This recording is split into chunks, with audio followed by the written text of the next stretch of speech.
Abra sua Bíblia comigo no livro de Eclesiastes. O capítulo é o de número 12.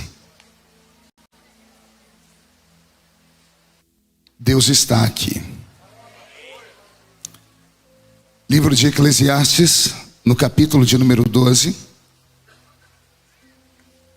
Vamos ler a partir do versículo 1. Lembra-te do teu Criador nos dias da tua mocidade, antes que venham os maus dias, cheguem os anos dos quais venhas a dizer: não tenho neles contentamento. Antes que se escureçam o sol, a lua e as estrelas do esplendor de toda a tua vida, e tornem a vir as nuvens depois do aguaceiro. No dia em que tremerem os guardas da casa, os teus braços se curvarem, os homens outrora fortes, as tuas pernas, e cessarem os teus moedores da tua boca, por já serem poucos, e se escurecerem os teus olhos nas janelas, e os teus lábios, quais portas da rua se fecharem. No dia em que não puderes falar em alta voz, e levantares a voz das aves, e todas as harmonias, filhas da música, te diminuírem, como também quando temeres o que é alto, e te espantares no caminho, e te embranqueceres como floresce a amendoeira, e o gafanhoto te for um peso, e te perecer o apetite, porque vais à casa eterna, e os pranteadores andem rodeando pela praça, antes que se rompa o fio de prata, e se despedace o copo de ouro, e se quebre o cântaro junto à fonte, e se desfaça a roda junto ao poço, e o pó volte à terra como era, e o espírito volte a Deus que o deu. Vaidade de vaidade, diz o pregador, tudo é vaidade. Amém, igreja? Inclina a sua cabeça por um momento. Senhor, nós te damos graça, e mais uma vez, somando a oração que o pastor André fez pela minha vida, eu lhe faço mais uma. Cerque esta igreja com a sua glória, e num raio de 5 quilômetros, onde houver um demônio alojado, eu dou a esses demônios segundos para sumirem de Orlando, porque se não sumirem, serão queimados pelo poder da sua glória que aqui será derramada. Rasgue os céus nesta manhã e manda anjos de fogo descerem aqui entre nós, que eles desçam trazendo brasas de fogo e comecem a esparramar estas brasas entre nós. E onde houver um crente cheio do Espírito Santo, pega ele e mostra o caminho da verdadeira e poderosa adoração. Fala conosco, fica conosco, é o que eu te peço agora e sempre. E toda a igreja diz: os que podem, dar a Jesus uma linda salva de palmas, porque Ele é bom, porque Ele é maravilhoso. Eu fiquei perguntando ao Senhor o que pregar para uma igreja tão viva e tão próxima, tão íntima do Senhor. E o Senhor me trouxe para este primeiro culto esta mensagem. Essa mensagem, ela tem um foco, é a sua alma. Eu quero convidar você a meditar um pouquinho sobre a existência. No segundo culto, se ficar alguém aqui, nós vamos entrar no manto da revelação, do mistério. Tem algum pentecostal aqui ou não? Então, se você for embora do segundo culto, você vai se arrepender profundamente, tá bom? Mas vamos lá. Para o primeiro, o Senhor me deu isso aqui. O texto que eu li é um desses textos que a gente raramente para meditar. É um texto depressivo. Quem está escrevendo é um homem já testado na vida. Ele se chama Salomão. Salomão é esse personagem da Bíblia que a gente sempre se lembra dele nos seus altos. Lembramos dele sendo o homem mais rico da terra, lembramos dele fazendo orações, ou pelo menos uma oração que fez Deus sair do céu e entrar dentro do quarto dele em uma noite, dizer a ele: pede o que você quiser, porque eu vou te dar. Salomão é esta figura emblemática da Bíblia Sagrada que recebeu de Deus um dom que não pode ser comprado nessa terra, que é uma sabedoria única e divina. Salomão, filho também de uma grande personalidade da Bíblia, que é o grande rei Davi, filho de Davi com Batseba, uma das mulheres mais belas que o mundo conhecera. O único senão é que Salomão é filho de um adultério. Teve um irmão que nasceu deste adultério, e o próprio Senhor retirou a vida do seu irmão da terra. Então a vida dele é cheia de altos e baixos, como assim é a nossa vida também.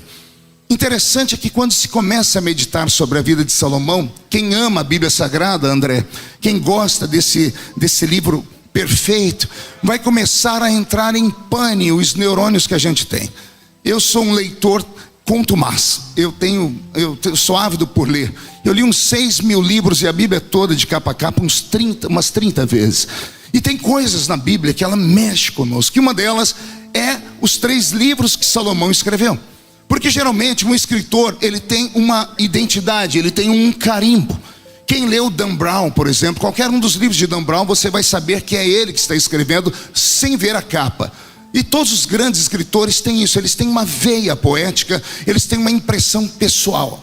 Mas quem lê os 3 livros que Salomão deixou na Bíblia, vai perguntar a si mesmo: é o mesmo homem que está escrevendo? Os 3 livros que Salomão escreveu são 3 pérolas literárias, mas não a deformidade, mas a diferença que há de um livro para outro chega a ser grotesca. Quem já leu o primeiro livro dele, por exemplo, o livro de Cantares, deve ter se embebecido com tanta poesia, tanto amor e tanto romance.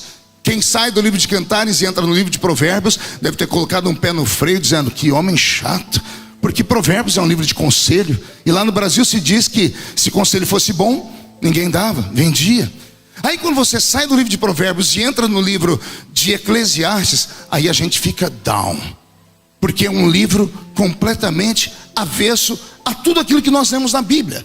Porque a Bíblia é um livro de esperança, a Bíblia é um livro que pode ser traduzido pelo amor, a Bíblia é um livro de graça, de comunhão entre o homem e Deus.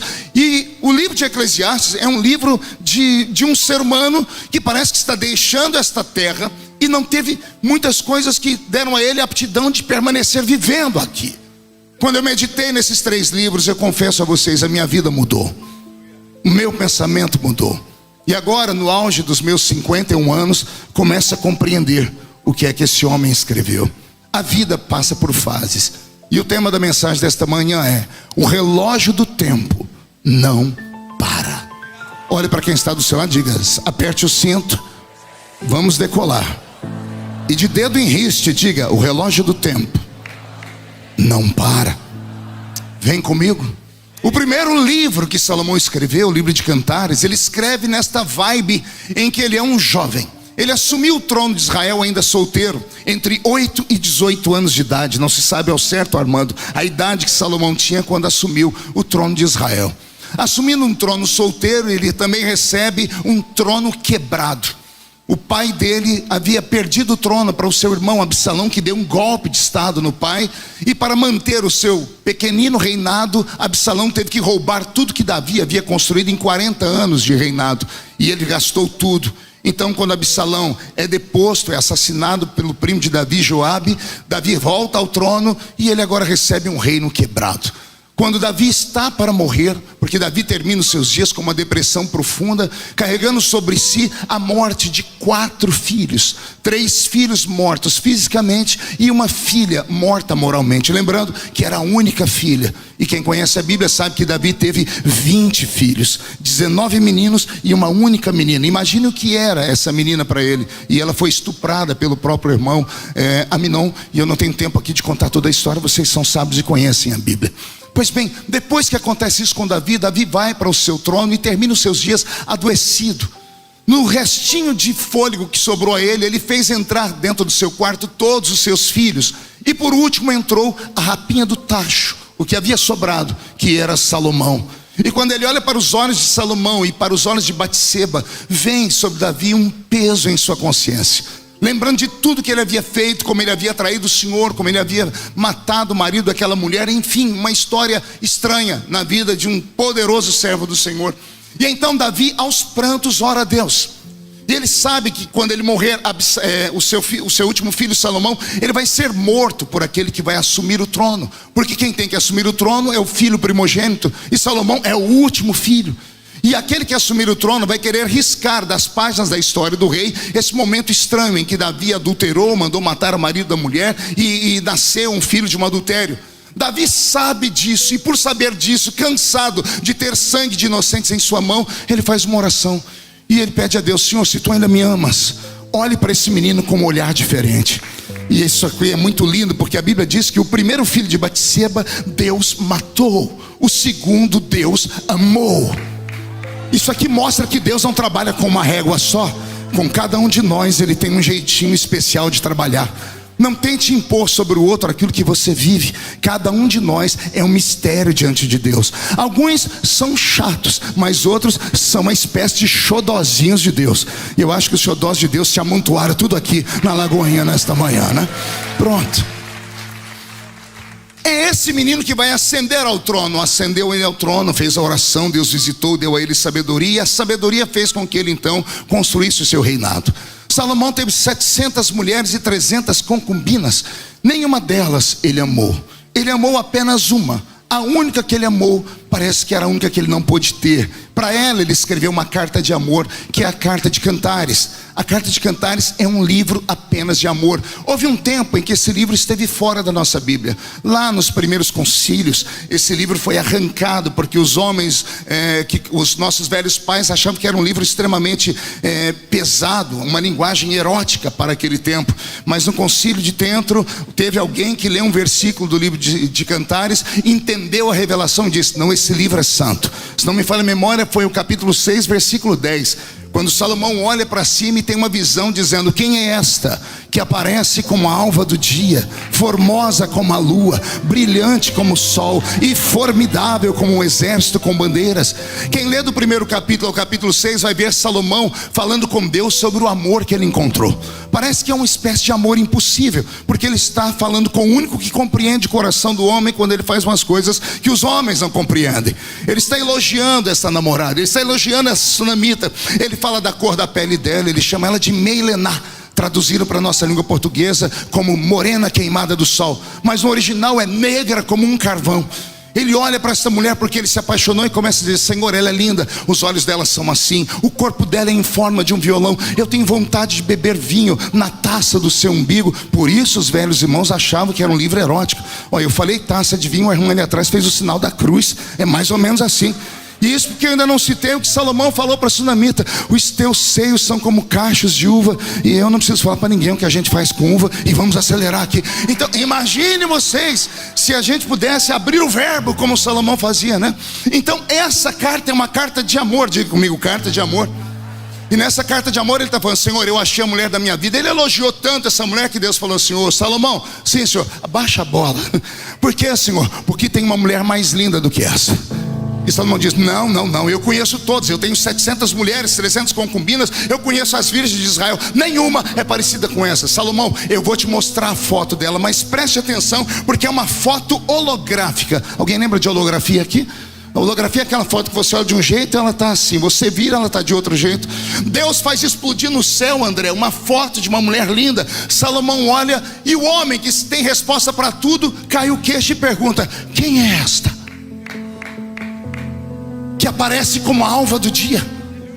Ele pisca o olho, ela já não é mais como a alva do dia. Quem é essa que aparece formosa como a lua? Ele pisca o olho, ela já não é mais formosa como a lua. Quem é esta que é brilhante como o sol? Ele pisca o olho, ela já não é mais como o sol, não é mais como os astros. Ele diz: quem é esta que parece um exército com bandeiras?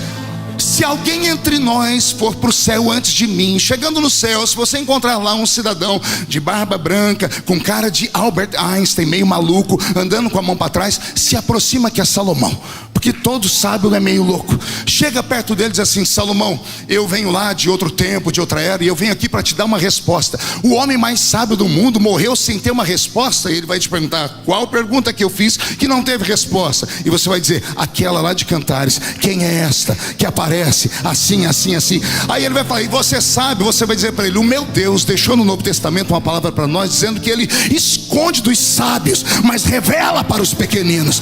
E o que foi a revelação? E você vai dizer: faz a pergunta, Salomão. E ele vai fazer: quem é esta que aparece como a alva do dia, formosa como a lua, brilhante como o sol e formidável como um exército com bandeiras? Você vai murchar a barriga, estufar o peito, estender a mão e vai dizer: prazer, sou eu sou a noiva do Cordeiro, eu sou a igreja santa, imaculada, lavada no sangue de Jesus. Eu nasci como a alva do dia, porque como a alva do dia o sol explode do meio da escuridão, trazendo esperança. Eu fui formosa como a lua, porque a lua brilha em quatro fotos. Às vezes eu estou minguante, às vezes eu estou crescente, às vezes eu nem apareço, mas passou a tempestade, eu permaneço, porque aquele que me escolheu é grande. Eu sou brilhante como o sol. Eu não sou o sol, eu só recebo o reflexo do sol da justiça. E eu sou formidável como um exército que carrega várias bandeiras. Isso me fez parar para pensar e estudar por uns 3 dias. Como é que um exército carrega mais de uma bandeira? Aí eu entendi. Somente quando ele volta do campo de batalha, quando ele vence o exército inimigo, ele traz a dele e a do exército inimigo junto. Esta é uma igreja vitoriosa. Querendo o diabo ou não, a vitória é nossa pelo sangue de Jesus. Posso ouvir mais um grito de glória a Deus? Esse Salomão também já me deu muito trabalho, viu, André? Eu jovenzinho na igreja, recém-convertido, vim do mundo, ex-cortador de cana, apanhava laranja, algodão e café e ainda me envolvi com drogas. Cheguei na igreja, estou na escola dominical, me apaixonei pela menina mais linda da igreja. Vocês vão conhecê-la no segundo culto, que é a irmã Edileuza. E eu todo querendo me aproximar dela, chamei o líder da mocidade, chamava Marcos. Marcos, como é que eu conquisto a Edileuza? Ele disse, seja romântico. Eu disse, se eu falar os versinhos que eu sei, não vai dar certo, que eu vim lá de fora. Ele falou, tem um livro da Bíblia que só fala de amor. Eu falei, qual? Cantares. Pense num homem que por uma semana leu Cantares de Salomão. Eu li, decorei, eu ia para frente do espelho, agarrava uma escova de cabelo para fazer uma declamação. Eu peguei e falei, vou escrever um versinho mais lindo. Eu fui procurando e disse, não, esse aqui qualquer um escreve. Fui olhando, esse aqui também qualquer um escreve. Eu tenho que ser diferente de todos. Escrevi o texto que eu achei mais lindo de Cantares. Borrifei aquela desgraça do almíscar. Lembrou, né? Aquele perfume que o anticristo vai usar na grande tribulação sobre os crentes desviados que ficam sobre a terra. Eu tenho certeza que foi aquela porcaria daquele perfume, porque eu mandei o bilhetinho para ela. Terminou a escola dominical, antes do ensaio da mocidade, eu disse, irmã Edileuza, bem santo, né? Jesus usa quando o inimigo pega, dá isso aí, ó. Eu escrevi o bilhetinho, André, e falei para ela, olha, eu escrevi um bilhetinho para a irmã me responda, mas com um versículo da Bíblia, tá? Ela, deixa comigo. Uma semana se passou. Naquela semana eu subi o monte, eu desci o monte, eu jejuei, orei. Me apresentaram as irmãzinhas do coque que revela. Fui em todas elas. Falei, eu preciso do coração dessa moça. Domingo, escola dominical. Não prestei atenção na escola dominical. O ensaio da mocidade. Ela passou por mim 3 vezes e nem me olhou. Na quarta eu parei na frente dela e disse, a irmã não está esquecendo nada? Ela, ah, sim, tem um bilhetinho para você. Está aqui a resposta que o irmão me pediu. E ela me deu um bilhete. Eu peguei aquele bilhete, comecei a tremer. Eu corri para o banheiro da igreja. Eu sentei no trono e fechei a porta. Antes de ler, eu fui cheirar o bilhete para saber se tinha algum sentimento de amor. Não tinha cheiro nenhum. Eu falei, deve ter se emocionado, né? Mas quando eu abri o bilhete, estava, conforme o irmão pediu, vai uma resposta na Bíblia para o irmão. E eu fechei os olhos e disse, vou ler agora. Vem, amado meu, vem saltando sobre os montes. Eu falei, vou ler isso. Era o que eu esperava, era o que eu imaginava. Agora é a realidade. Quando eu abri, estava escrito, o Senhor te repreenda, Satanás. Para trás. Por quê? Não era você, bocó. Até hoje eu tenho até a teoria de que mulher não entende homem apaixonado. Não, homem apaixonado faz loucuras. As mulheres não têm a sensibilidade de nos acompanhar. Todo mundo louquinho para saber o que eu escrevi, né? Eu escrevi para ela o versículo mais lindo que eu achei em Cantares. Eu disse assim, irmã Edileuza, como Salomão disse a sunamita, eu digo a você, tu és mais bela do que as éguas de Faraó. Você conhece as éguas de Faraó para rir por acaso? Você sabe como elas tomavam banho, como era a comida delas, ou tratamento? Tá vendo? Não adianta tentar escrever. Homem é assim, né? Pois bem, esse era o Salomão que escreveu Cantares. Ele era um jovenzinho. E quem é jovem só pensa em uma coisa: encontrar uma cara metade para continuar a vida. Mas o relógio do tempo não para. E esse Salomão que um dia sentou lá em uma escrivaninha dentro do seu palácio construído à mão de obra de mais de 180 mil empregados. Mesma quantidade de pessoas que ele usou para construir o templo do Senhor. O templo do Senhor por 7 anos. O palácio dele por 14 anos. Por isso nós vamos entender porque ele falava sobre vaidade. 180 mil empregados, obreiros trabalhando. Obreiros trabalham com a mão na obra de verdade, que seriam pedreiros, serventes de pedreiros. O palácio dele está erguido. Foi lá dentro do seu quarto, tem uma escrivaninha feita de madeira pintada a ouro, com nanquim, papiro e pena, que ele escreveu esta carta, com letras garrafais. Ele trocava cartas com essa moça. Ele enviava cartas para ela e recebia cartas para ela, porque ele está nesta fase da vida em que o homem precisa encontrar alguém. De repente, Salomão entra, imagino eu, dentro do banheiro para tomar um banho, e quando ele olha para o espelho, ele observa que ele não é mais aquele garotão, aquele moço que tinha as suas habilidades, as suas belezas, as suas inteligências para conquistar a mulher que fosse. E ele começa a perceber os seus primeiros cabelos brancos, a sua barba ficando meio esbranquiçada. Ele não era feio, o pai dele era louro, a mãe dele era linda, ele devia ser meio ruivo. Só Deus sabe como era esse rapaz, mas era bonito. Ele percebe que agora ele já não é mais aquele jovenzinho. Ele agora está naquela fase que Freud, aquele psicanalista austríaco, chamaria de idade do lobo, em que o homem está agora naquela fase que ele não é velho e também não é jovem. Ele fica elegante. Tem uma palavra que as mulheres usam muito quando o homem está ficando grisalho: charmoso. Ele é charmoso. E o homem que passa dos 40, entre 40 e 50 anos, ele começa a pensar muito na existência. Ele já não pensa mais nas azarações, nas grandes festas. Ele começa agora a ficar mais centrado. Até os 50 ou até os 40 e poucos, a pessoa quer ficar fora de casa. Dos 40 para frente, a gente não quer sair de dentro de casa. Fica trancado assistindo TV, comendo pipoca. Parece que para nós é melhor do que lá fora. E ele está nessa fase, e é nesta fase que ele esquece a paixão, o amor, e ele escreve o livro de Provérbios. Tem um Provérbios que ele escreveu, só que em vez de estar no livro de Provérbios, está aqui no livro de Cantares, ou melhor, no livro de Eclesiastes, que ele diz assim, ó: melhor é o homem ir a um velório do que ir a uma festa. Fale isso para o seu filho hoje na hora do almoço. Ó, tem um programão para você. Qual? Um velório. Pô, põe a sua melhor roupa, vai para aquele velório. Quem é que fala isso para alguém? Somente um velho, ou um homem que está percebendo que a vida não é eterna aqui nesse mundo. Ele começa a perceber que a vida passa, e ao passar a vida, ele começa a escrever conselhos para aqueles que não tiveram a idade dele. E é aí que ele diz: ensina a criança no caminho que deve andar, até quando ela crescer não se desviará dele. Uma sequência de ensinamentos em livro de Provérbios que não dá tempo também para citar. Leia Provérbios, medite em Provérbios, deguste. E se você não gostar de alguma coisa, coma assim mesmo, porque vem tudo do Senhor. É esse homem experiente da vida que escreve o livro de Provérbios. Ele é um homem de meia idade. Na meia idade, ele chegou lá naquilo que a gente chama de curva da boa esperança. Alguém lembra disso? Não? Alguém já ouviu algum velhinho falar assim: ó, já dobrei a curva do cabo da boa esperança? Ou seja, você chegou nos 50, dos 50 para frente, querido irmão, é declínio. Na expectativa de vida que nós temos hoje, o ser humano não passa de 100 anos. Talvez com a medicina avançada vamos chegar a 100, 110, 120, talvez, mas a Bíblia diz que 70, 80, o que passara disso, enfado e canseira. Salomão percebeu que ele já tinha passado da metade da sua existência, e ele começou a olhar não para o para-brisa na frente, porque a vida é como um carro. O para-brisa te dá uma visão tão ampla, gigante, de tudo que tem pela frente, mas quando você quer olhar para o passado, tem um retrovisor pequenininho, e você olha para o retrovisor pequenininho, é tudo tão tacanho que ficou para trás. Todavia, tem um momento na vida que nós precisamos olhar pelo retrovisor.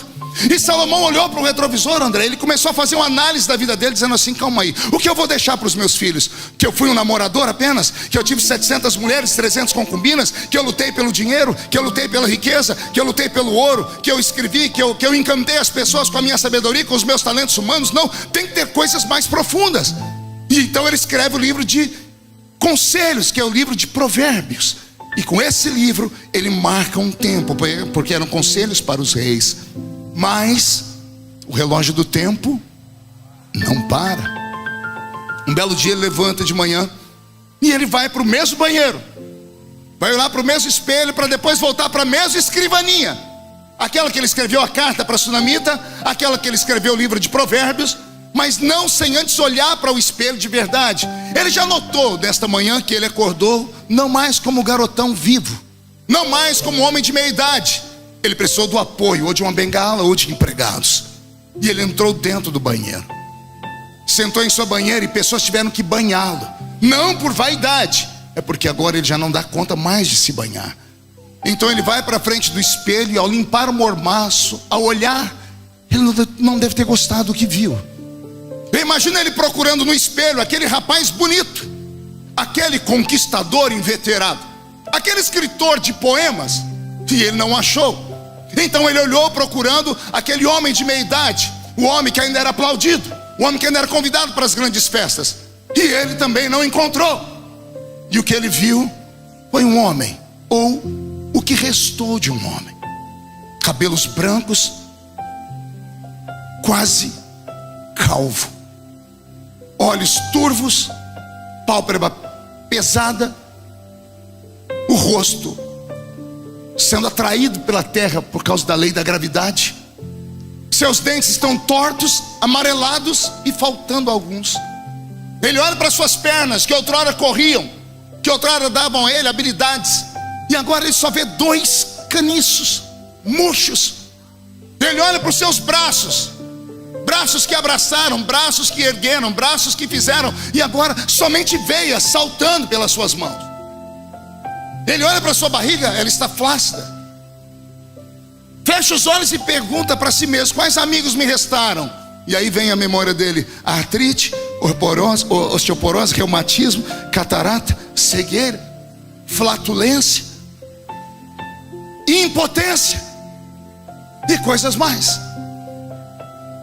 Ele sai do banheiro e senta na mesma escrivaninha. Ele pega a mesma pena, ele pega papiro e pega nanquim, e ele vai escrever agora o livro mais difícil de ser lido e entendido, que é o livro do pregador, que é um livro de Eclesiastes. E ele passa o livro inteiro dizendo: gente, pare de correr atrás do vento.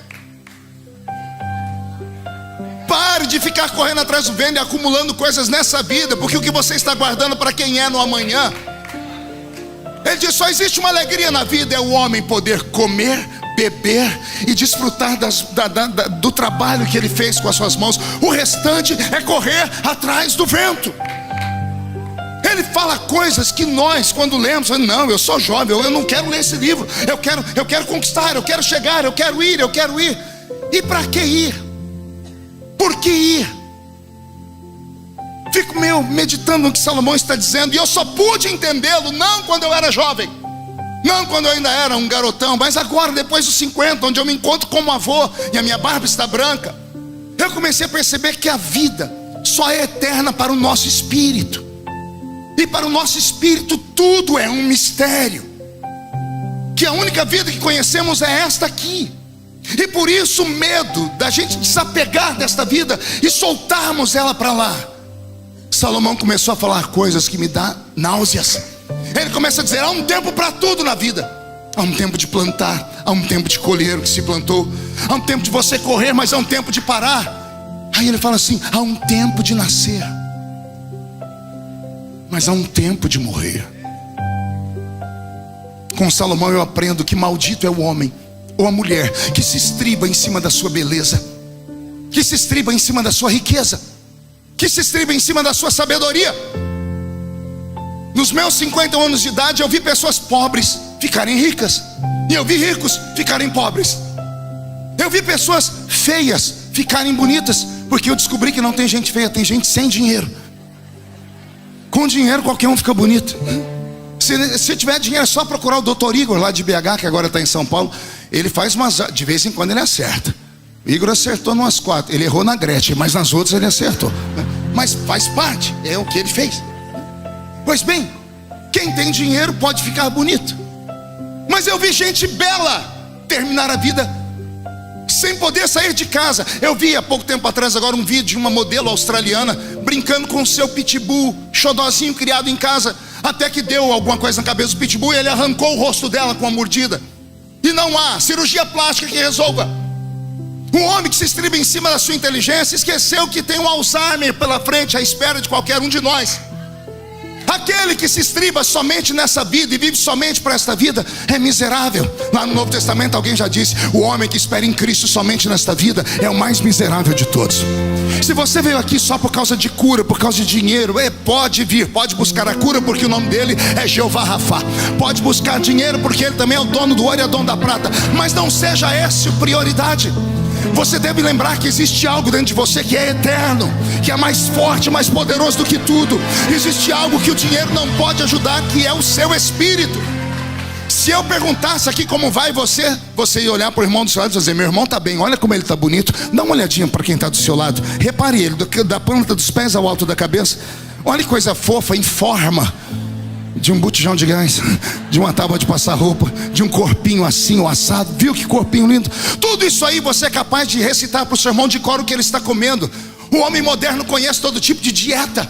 Olha para a pele e diz: vitamina D em alta. Olha para o cabelo: vitamina E em alta. As pessoas sabem, porque o homem é o que o homem come, mas só conseguimos olhar por fora.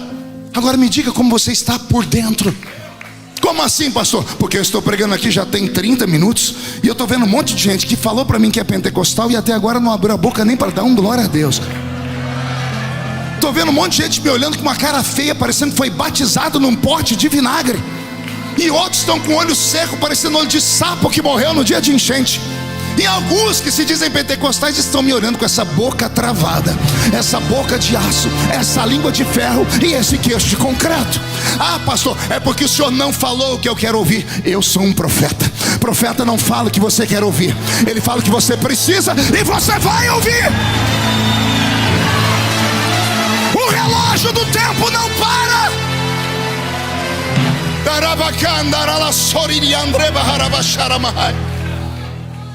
Salomão vai deixar um recado para todos nós. Pergunte qual. Ele vai dizer aqui: gente, eu tive de tudo, sou o único homem que posso dizer o que os meus olhos desejaram, eles tiveram. Ninguém teve tanto ouro quanto eu. 666 ciclos de ouro eram entregados a Salomão todo ano. Meu Deus, isso dá 12 bilhões de reais por ano. Somente uma pessoa entregava para ele isso, em ouro maciço, fora o que os reis do mundo traziam. Ele poderia falar para nós como ganhar dinheiro, ele poderia falar para nós muitas coisas, mas ele diz assim: não, eu vou falar para vocês qual é a maior riqueza do homem. Quem está me lendo ou me ouvindo, lembra-te do teu Criador. Nos dias da tua mocidade, traduza-se por mocidade saúde. Traduza-se por mocidade sua mente aberta, sua inteligência. Traduza-se por mocidade a família unida. Porque o relógio do tempo não para. 4 meses atrás, fui visitar minha velha mãe. Cheguei, fui dar um abraço na velhinha. Tive que ajudar ela a levantar do sofá. Ela tem 70 anos. E não é pela idade. O cigarro roubou dela uns 20 anos. Minha mãe fumou 55 anos, 4 maços de cigarro por dia. Não tem pulmão que resista. Ela vive de oxigênio 24 horas por dia. Mas quando ela foi me dar um abraço, eu ajudei ela a ficar em pé. E quando eu agarrei ela pela cintura, Armando, eu senti uma saliência.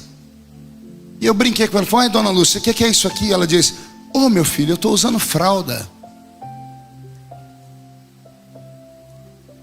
Quando a minha mãe me falou que estava usando fralda, o meu mundo desabou. Como palavras têm poder de mexer com a gente. Eu desconversei, brinquei com ela e saí dali. Dobrei a esquina, parei com minha caminhonete.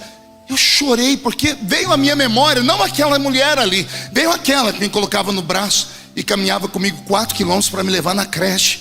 Uma mulher que não sabe ler nem escrever, cuja vida só sofreu, só sofrimento. E agora no fim da vida ainda tem que usar fralda. Eu lembrei daquela mulher possuída, forte. Quem me acompanha há muitos anos, que eu prego há mais de 30 anos, nas fitinhas cassete eu falava: ore por mim, eu estou pregando aqui, mas a minha mãe está lá no forró. Quantas vezes eu falei: mãe, vamos para a igreja? Ela: não, meu filho, isso aí é só para você que é doido. Há 4 anos atrás ela aceitou Jesus e eu batizei ela nas águas. Orei por ela 35 anos.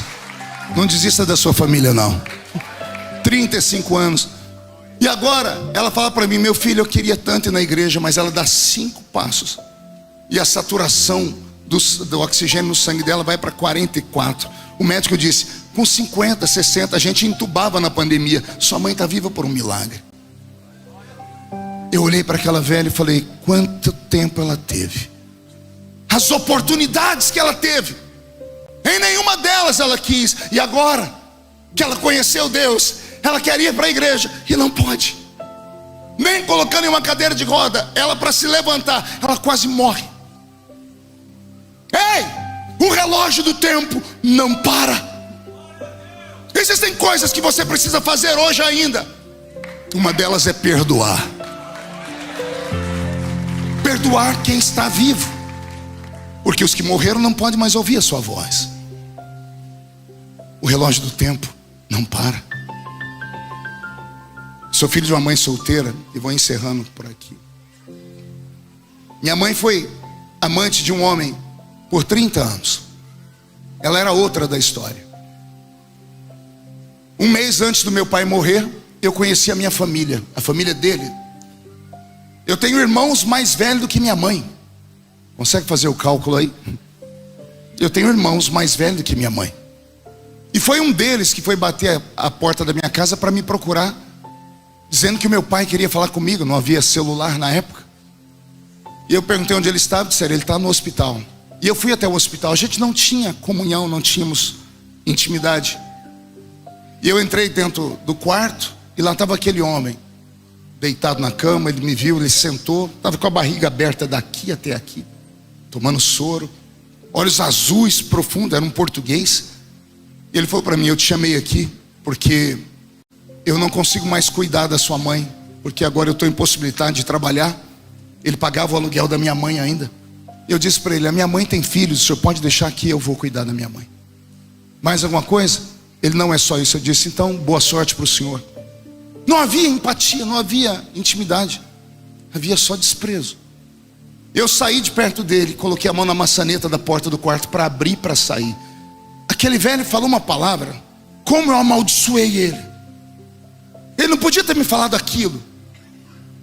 Eu nunca tinha ouvido ele falar aquilo. Ele teve tanta chance na vida para me falar, mas deixou para me falar ali. Eu botei a mão na maçaneta da porta e ele falou: filho.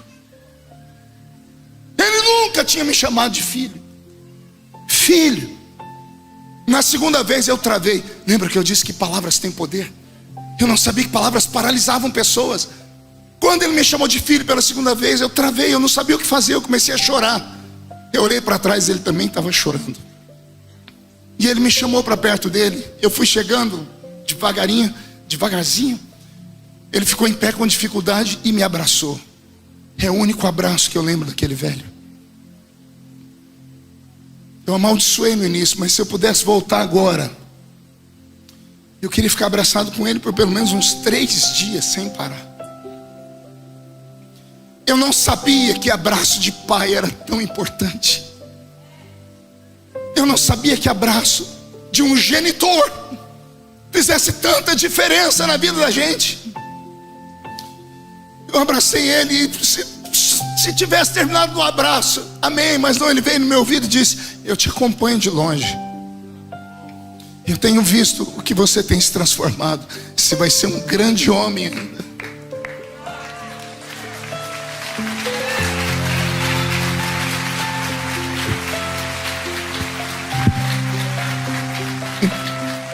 Peço perdão aos irmãos. Viajei.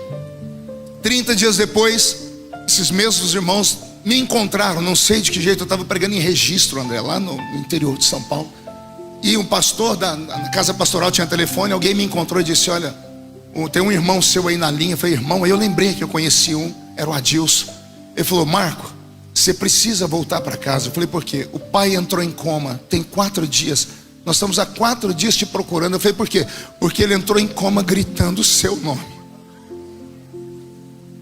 Ele não falou o nome de ninguém, só falou o seu.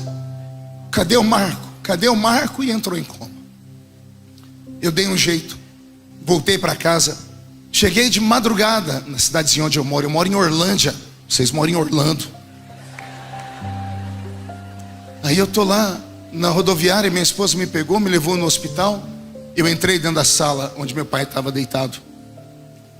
Ele estava pelo menos uns 40 centímetros menor do que 30 dias atrás.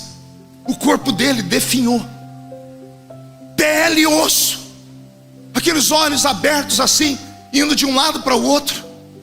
O médico chegou junto, o doutor Mário, e eu disse: o que é isso? Ele disse: ele está tendo uma crise neurológica. Eu disse: o que é?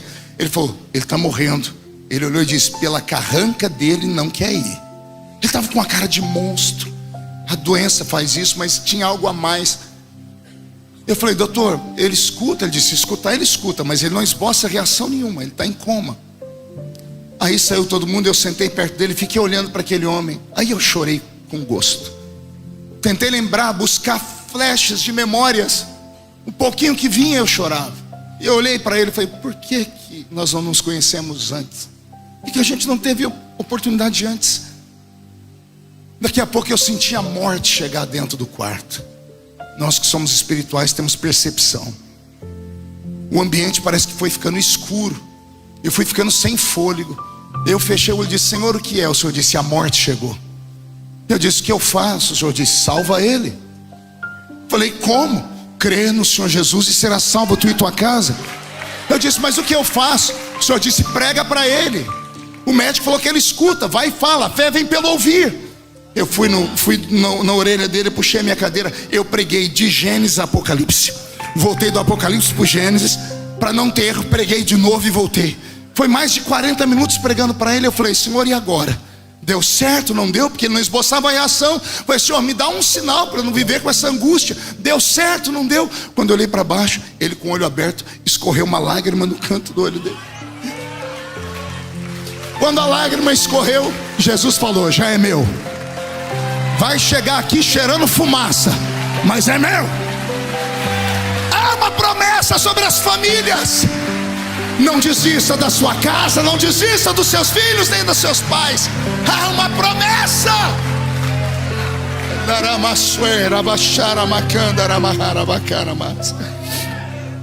Eu saí dali para respirar um pouquinho. Meu irmão entrou. Quando meu irmão entrou, ele voltou gritando: o que você fez com o pai? Eu falei: por quê? Porque ele morreu. Eu disse: não, eu não matei ele. Não é isso. Olha lá, olha o rosto dele. A família toda foi ver: o meu pai morreu com um sorriso. Para quem estava com uma cara de monstro. Nós somos caminhantes de dois mundos. Nós ministramos nessa esfera e em uma outra esfera muito maior. O Senhor te trouxe neste primeiro culto desta manhã para te dizer: o relógio do tempo não para. Dá tempo de acertar as contas ainda. Você sabia que tem pessoas presas a esse mundo por sua culpa? Quantas pessoas estão em coma? Estão travados em uma cama, seus parentes. Eles precisam de uma palavra sua. Pastor, mas eu estou longe. Não há distância para a tecnologia. Manda um áudio, abre um videoconferência, libera o perdão. Fale: pai e mãe são pai e mães. Não existe pai e mãe com defeito. Os defeitos nós relevamos, porque são pai e mãe. O Senhor os usou para chegar aqui. Pastor, mas eu nasci de um estupro mal feito. Isso na sua cabeça. Na cabeça de Deus não. Não existe ninguém aqui que é obra do acaso. Todos aqui foram escolhidos por Deus do ventre da sua mãe. Não interessa se você entrou nessa terra pela porta ou pela janela. O Senhor usou os seus pais. Libera o perdão para eles hoje. Liga, assim que o primeiro culto terminar, liga para eles, fala com eles. Não deixe passar o sol sobre a sua ira mais uma vez. O relógio do tempo não para. E para você que está aqui há muito tempo e não consegue voltar para o seu país, eu tenho uma palavra para você: não desista. 2024 vai ser o ano de uma reviravolta. Quando Deus quer, não tem governo, não tem homem, não tem demônio, não tem anjo, não tem Satanás que impeça. Se for a vontade do Senhor, Ele vai fazer alguma coisa. Ele vai mudar ciclos, Ele vai mudar estações. Mas algo extraordinário vai acontecer na sua vida esse ano ainda. Só quem crê, diga: eu creio, pastor. Feche seus olhos. Incline a sua cabeça. Feche seus olhos. André, eu tenho 20 segundos. Eu posso roubar 5 minutos? Eu preciso fazer algo aqui. Feche os olhos. Eu queria orar com você. Que foi tocado por essa palavra. Eu preciso orar com você. Jesus não ia dar essa palavra à toa. Eu sou pregador de fogo, de Pentecoste. Até botaram um hino de Pentecoste antes de mim. Acho que era para preparar o ambiente. O fogo vai ficar para o segundo culto, mas nesse eu preciso orar por você.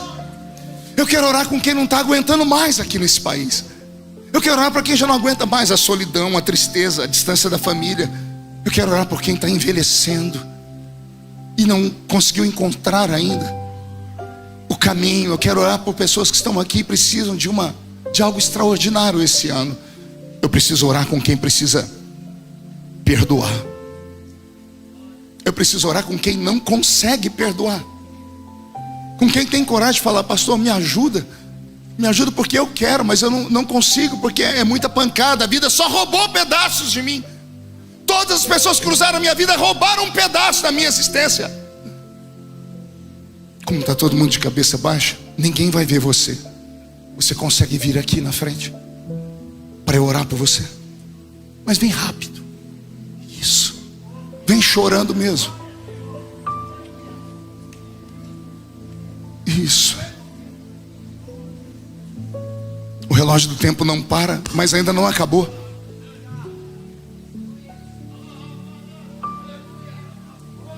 Se você fosse uma pessoa que não tem Cristo, eu ficaria desesperado, mas eu não estou, porque eu sei que você tem Jesus. Se tiver mais alguém que quiser vir, tem gente que só precisa de um abraço. Senhor, oh Deus eterno, obrigado pela vida. A vida é um presente. Senhor, a vida é uma roda gigante. Tem dia que trava embaixo, tem dia que trava em cima, mas ela gira, ela não para. E eu sei que para muitos que estão aqui a vida travou embaixo, mas hoje o Senhor vai colocar óleo nas engrenagens e vai fazer a roda girar de novo. E os que estão em cima, Senhor, tem que ter a percepção de que mais cedo ou mais tarde a roda vai girar também. O que importa, Senhor, é saber que nós não estamos sozinhos, estamos contigo. A sua presença está entre nós. Cada um que está ajoelhado, os que estão em pé, os que não conseguiram sair do lugar por tamanha angústia, abraça eles, estende as suas mãos sobre cada um deles, enxuga essas lágrimas. E se tu estás entre nós, Pai, envia o seu Espírito para que ele renove todos. Os batizados com o Espírito Santo, me ajudem a orar em outras línguas. Isso, me ajude a orar em outras línguas para que o céu fique baixinho aqui.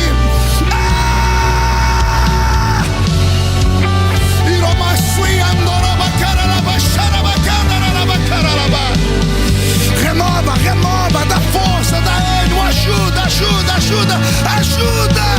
Os que estão ajoelhados, fiquem de pé, por favor. E todos os que estão de pé, levante a mão direita para o céu. Encerro aqui. Abra a sua mão, é um ato profético. A Lagoinha é uma igreja profética. Abra a sua mão. Diga comigo em alto e bom som, em nome de Jesus: todos os demônios que roubaram a minha paz, a minha alegria, a minha família, eu ordeno, venha para a palma da minha mão agora. Feche a sua mão, segure esses demônios. Eu vou contar até 3, nós vamos jogar no chão e vamos pisar em cima. Vai se cumprir Lucas 10:19. Eu vos dei poder para pisar sobre serpentes e sobre escorpiões. Quando você pisar, você abraça 2 pessoas e fale para elas: o relógio do tempo não para, ainda dá tempo. 1, você nunca mais será o mesmo. 1,5, sua família sentirá orgulho de você de novo. 2, quem viver verá para ver o que Deus fará na sua história. 2,5, a Batista da Lagoinha neste ano de 2024 vai crescer a 100 por 1. 2,75, Orlando será conhecido como a terra do avivamento.